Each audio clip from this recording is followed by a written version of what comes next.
Chase Bjarnarson. I own Island Fever Rum Bar and Grill in Jacksonport.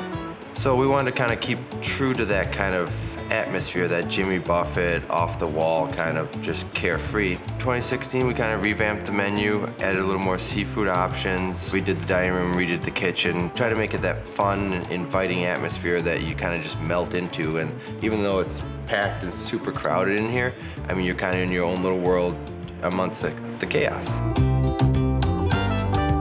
First up is our Island Fever Lobster Roll, which is done from Maine lobster. We shell the lobster, chop it up, add it to a chipotle mayo sauce, splash of lemon, a little fresh cilantro, green onion, mix it up. So you got lobster salad in a toasted brioche bun with a side of our home hand-cut fries.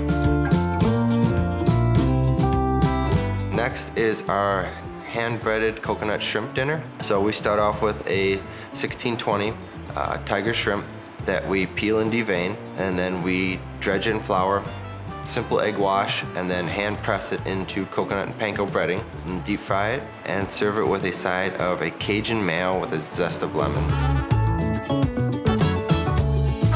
So next up is our shrimp tacos, easy, fast, on the go, sauteed on the grill in a tomato chipotle sauce, and then placed in 3 soft shell flour tortillas with coleslaw, lettuce, cheese, tomato, and cilantro, side of lime. The other side of Island Fever Rum Bar and Grill is the cocktail menu.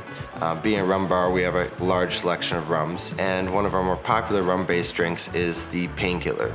Painkiller is made with orange juice, pineapple juice. We use Pusser's gunpowder rum in this one, fresh grated nutmeg on top, and cream of coconut. And it's shaken, poured over ice, and it's a creamy, smooth, drinkable Caribbean drink.